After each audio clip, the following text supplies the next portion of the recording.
सर्वप्रथम सर्वांना जय शिवराय। मित्रांनो, आज आहे 29 तारीख आणि आजपासून जुलै महिन्यामध्ये कशी परिस्थिती राहील हे देखील पाहूयात। काल दक्षिण महाराष्ट्र, बीड जिल्हा, परभणी जिल्हा, नांदेड सुद्धा आणि त्यातली त्यात छत्रपती संभाजीनगरच्या पश्चिम भागांना, अहिल्यानगरला, सोलापूर, सांगली, ठाणे, त्याचबरोबर महाराष्ट्रातल्या दक्षिणी आणि मराठवाड्यातल्या भागांना बऱ्यापैकी घेतलंय।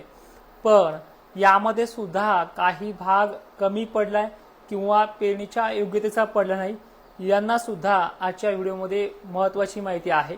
त्याचबरोबर धुळे जिल्हा, नंदुरबार, जळगाव आणि छत्रपती संभाजीनगरमध्ये आणि जालन्यामध्ये जे काही राहिलेले भाग आहेत यांना सुद्धा ह्या व्हिडिओमध्ये महत्त्वाची माहिती आहे। त्याचबरोबर नागपूर क्षेत्र आणि मराठवाड्यातल्या बरोबरच विदर्भाच्या भागांना कशी परिस्थिती असेल हे व्हिडिओच्या शेवटपर्यंत पहा। व्हिडिओ हा थोडा मोठा होणार आहे कारण की यामध्ये जी दिलेली माहिती आहे ती पूर्ण चांगल्या पद्धतीनं व्यवस्थित अशा स्वरूपामध्ये आहे, ज्यांना घाई करायची का नाही ह्या सगळ्या गोष्टीचं विश्लेषण यामध्ये असणार आहे। आता लक्षपूर्वक ऐका।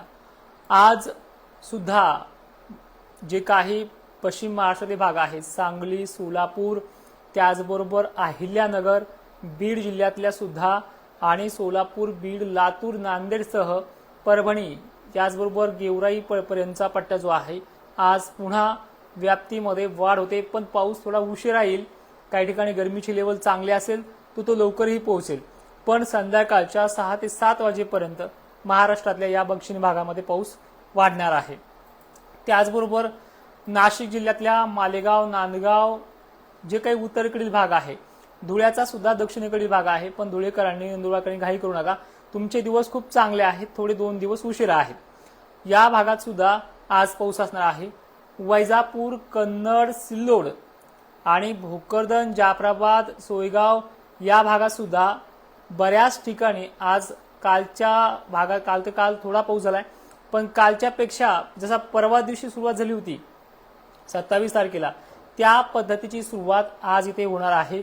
बुलढाणा जिल्ह्यात सुद्धा भोकरदन, जाफराबाद बरोबरच बुलढाणा जिल्ह्यामध्ये जळगाव साईडकडनं येणारं वातावरण जे आहे ते मलकापूर साईडला देखील कल मारते आणि 30 तारखेपासून मलकापूर, एमपी लगतचे भाग कव्हर करायला सुरुवात केली। पण आजही तिथे तो अपेक्षेपेक्षाही चांगला बदल आहे, पाऊस आहे।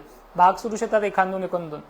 चिखली, खामगाव, मेहकर या भागांना आज पुन्हा पाऊस वाढणार आहे। वसमतला काल सोडलेल्या भागांना दमदार पाणी झालंय, बऱ्यापैकी ओल झाली काही ठिकाणी, तिथे सुद्धा आज पाणी वाढणार आहे। आता मी पश्चिम महाराष्ट्र खानदेशकडे बोलतोय, पण सगळे लक्षपूर्वक ऐका।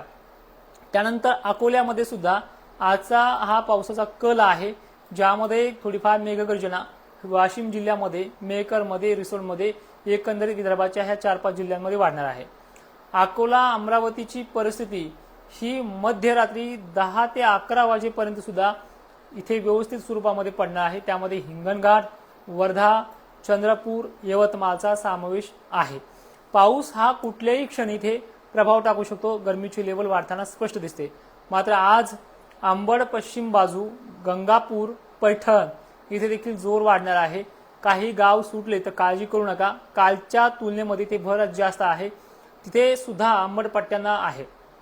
त्यानंतर बीड, वडवणी, केज आज दुपारी किंवा संध्याकाळपर्यंत दाखल होईल। ही आजच्या जिल्ह्याची परिस्थिती आहे। नाशिककरांना सुद्धा पुढील 2 दिवसामध्ये दिलासा वाढणार आहे। आता धुळ्याच्या बाबतीत सांगायचं झालं तर धुळेकरांनी कमीत कमी 1 जुलैपर्यंत म्हणजे उद्या आणि परवा पेरणीची घाई करू नका। तुमचे 2 तारखेपासून तुमचे जे काही भागामध्ये सध्या दुष्काळी परिस्थिती आहे त्यामध्ये पूर्ण चेंज दिसेल। तसं तुम्हाला मी काल म्हटलंय की दक्षिण महाराष्ट्राला, मराठवाड्याला बदल दिसेल आणि तिथे पाऊस सुद्धा झालाय, काही ठिकाणी पावदी पण झालाय। पण चांगला जो बदल आहे अपेक्षापेक्षाही खूप चांगला।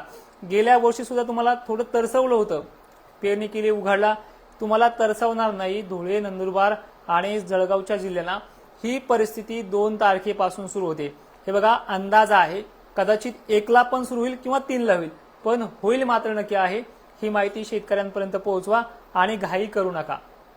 त्याचबरोबर भोकरदन, जाफराबादमध्ये काही खडकी, हसनाबाद या भागांना थोडाच पाणी झालाय, 4 बोट ओल गेली। हे बघा, आवर्षणग्रस्त भागांची नावे जे आपण घेतोय वारंवार, आता इथे आसनगाव, जाम समर्थ परिसर, त्याचबरोबर घनसावंगीतले बोडखा परिसर, इथे पण या भागांची यादी झाली आहे। परतूरमध्ये सुद्धा अशी गाव आहेत। ह्या गावाच्या आजूबाजूला मुद्दामून पाऊस जास्त पडेल, कमी बी नाही, जास्त पडेल, पण यांना घेत नाही। तर या भागांना अवर्षणग्रस्त भाग म्हणतात। यामध्ये हवामान तज्ज्ञांचा दोष नसतो।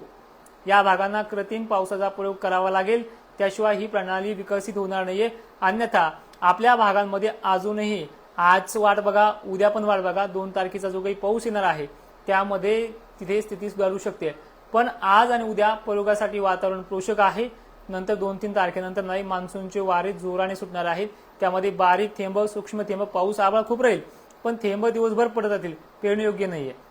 आणि ह्या आजच्या तारखेला 29-30ला एकही तारखेला इथे पावसाचा जोर वाढेल, पण परिस्थिती आवर्षण प्रणालीची गॅरंटी घेता येत नाही। हे तुम्हाला मी वारंवार सांगत असतो व्हिडिओच्या माध्यमातून।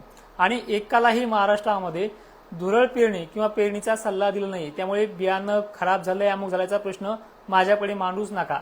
मी तुम्हाला वारंवार सांगितलं, आपल्याकडनं एकालाही पेरणीचा सल्ला दिला नाहीये। बऱ्याच ठिकाणी पाणी चालू झालंय आणि संभाजीनगरला वारंवार दरवर्षी कमी सोडत होतो, पण यावर्षी तो घेत गेलेला आहे। मला काल व्हिडिओ पण आले।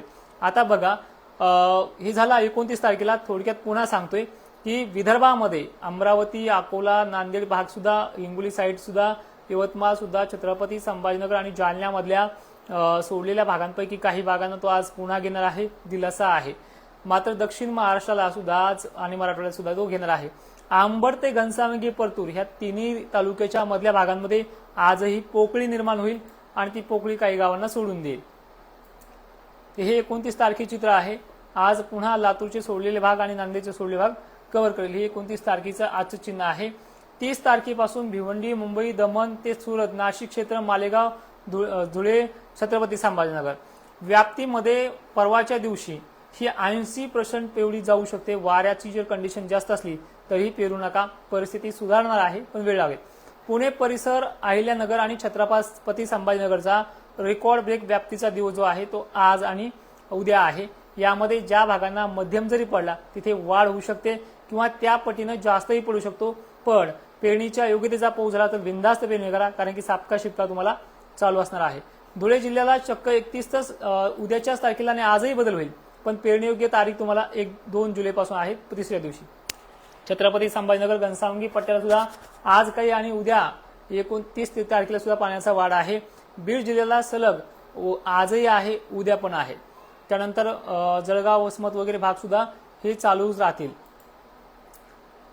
आता रियालिटी सांगायचं म्हणलं तर 1 तारखेला मान्सूनच्या पश्चिमेकडील पावसाचा प्रवास सुरू होतोय, जे तुम्हाला 2 मिनिटांमध्ये जे काही सांगितलंय। यामध्ये छत्रपती संभाजीनगर आणि जालना हा 1 नंबरच्या रडारवरती आहे। यामध्ये धुळे, मालेगाव, जळगाव, नंदुरबार, बुरहानपूर, नाशिक क्षेत्र, बुलढाणा जिल्हा, याबरोबरच अमरावती आणि नागपूरचे सोडलेले भाग, विशेषतः नागपूरसाठी बराचसा आग्रह केला होता, व्हिडिओमध्ये उल्लेख करा। तुम्ही ह्या 29 आणि 30ला जर ओल कमी असेल तर अजिबात पेरू नका। 1 तारखेच्या संध्याकाळपर्यंत वाट बघा, इथली परिस्थिती सुधारणार आहे। जालन्याची परिस्थिती जी काही बोडखा आहे, जामसमर्थ परिसर आहे, परतूर आहे, याच तारखेला 1 पर्यंत सुधारेल। म्हणजे उद्याची आजच्या आशा सांगत नाही, हे बाय चान्स पडणाऱ्या गोष्टी आहेत जे आज आणि उद्या येईल। यामध्ये वाढ तर आहेच, पण काय होतंय, तुमच्या बाजूला पडतंय, आवर्षणग्रस्त भाग घेईल की नाहीची गॅरंटी नाहीये, पण याच्यामध्ये वाढ खूप चांगल्या पद्धतीने होते। आणि एक महत्त्वाचं म्हणजे काळजी करू नका, परिस्थिती सुधारणार आहे। आपण कृत्रिम पावसाच्या प्रयोगाची देखील आजपासून तयारीमध्ये राहणार आहोत। आणि आता 29-30 समजून घेतली की जी कालच्या तुलनेमध्ये थोडी वाढ जास्त आहे, त्यापेक्षा उद्या जास्त वाढ आहे। मात्र 1 जुलैपासून तर जुलै महिना कसा राहील ह्या व्हिडिओच्या उत्तरार्धामध्ये आपण समजून घेऊया। बुलढाणा जिल्हा, भुसावळ, अमरावती, अकोला, कारंजा, लाड, वाशिम, हिंगोली, पुसद आणि जालना एकही गाव सुटणार नाही अशी परिस्थिती 1 तारखेपासून उद्भवणार आहे। पण पाण्याच्या थेंबाची जी जाडी आहे ती कमी राहील। एक तर ईदभर ओल जाईल, नाहीतर फुटभर ओल जाईल, पण या प्रमाणाचं झडीचं स्वरूप जे आहे ते वातावरणाला या मराठवाड्याच्या परभणीपासून उत्तरेकडील भागांना आणि अमरावती साईडला हे वाढत जाणार आहे अशी परिस्थिती आहे। पुसदचा, डिग्रजचा, यवतमाळचा, चंद्रपूरचा, पूर्व विदर्भाचा आणि विदर्भ सर्व जिल्ह्यांचा समावेश याच्यामध्ये आहे। छत्रपती संभाजीनगर ते जालना, हिंगोली या भागाचा समावेश 1 पासून आहे। 2 जुलै आपण धुळेसाठी सुरुवातीला दिली आहे। धुळे जिल्ह्यामध्ये वाहुनी पाऊस काय असतो हा धुळे जिल्ह्याला 2 तारखेला समजून जाईल। चांदणभरी, वाहुनी, मालेगावचा भाग आहे, नांदगाव आहे, मनमाड आहे, चाळीसगाव आहे, बुलढाणा आणि जे काही मलकापूरला उत्तरेकडील भुसावळ साईड, अकोला उत्तरेकडील साईड जे सोडलेले भाग आहेत ह्या 2 पर्यंत या शेतकऱ्यांनी पेरणी करू नये आणि पेरणीचा सल्ला मी पहिल्यापासून दिलाच नाही. तर इथे या भागामध्ये आपली जी काही व्याप्तीचा विषय आहे तो पूर्ण होऊन जाईल. 3, 4, 5, 6, 7 तारखेला हा रपाटा पावसाचा चालू असेल आणि ह्या 2-3 दिवसाच्या काळामध्ये थोडा जरी जोर उसरला, आज 2 दिवस तर आहे, 1 तारखेपर्यंत जोर आहे, पण जरी 2ला उसरला पुन्हा अहिल्यानगरचा जोर हा वाढणार आहे. ती तारीख आहे 4. मुंबईच्या भागामध्ये एक सायक्लोनिक सिस्टम तयार होते आणि ते गुजरातला जाऊन धडकतंय. त्यामुळे गुजरातचा जो काही प्रलयकारी पावसाची जी काही शक्यता आहे ती 4 पासून राहील. त्यामुळे खान्देशचा जोर हा वाढणार आहे. 5, 6, 7 ते 8 जुलै दरम्यान मान्सूनचा पाऊस हा झडी स्वरूपात, मध्यम स्वरूपात, पण इकडे नाशिक क्षेत्राच्या त्र्यंबकेश्वर तरी उत्तरेकडील भागांना, धुळ्यांना जोर हा कायम राहील. आणि एकंदरीत महाराष्ट्रामध्ये 12 जुलैपर्यंत मोठा खंड नाहीये आणि त्याचबरोबर ह्या जुलै महिन्यामध्ये मोठा खंड राहणार नाहीये अशी परिस्थिती आहे. चक्रीवादळ कमीत कमी 3 ते 4 तारखेला सक्रिय होते. बरेच जण म्हणत होते की यंदा पावसाळा कमी आहे त्यामुळे चक्रीवादळ तयार होणार नाही, तर त्यांना चक्रीवादळच दाखवतो. 3 आणि 4 तारखेला चक्रीवादळ किंवा 5 तारखेपर्यंत चक्रीवादळ हे सक्रिय होऊ जाईल. जाता जाता थोडक्यात सांगेल की आजही दक्षिण महाराष्ट्र 29 तारखेला मराठवाडा आहे आणि संभाजीनगरसह उत्तरेकडील भागांना सक्रिय होईल. धुळ्यामध्ये याच्यामध्ये ह्या 2 दिवसात जर पाऊस पडला तो पाऊस चांगला असेल तर पेरणी करा आणि आता 2 तारखेपर्यंत थांबा. तुमच्या पेरणीयोग्य पाऊस 2 तारखेला 1-2 जुलैला येतो आहे. त्याचबरोबर मलकापूर जे साईड आहे वरचे भाग यांना देखील हे सक्रिय होऊन जाईल. काळजी करू नका. जय शिवराय. धन्यवाद.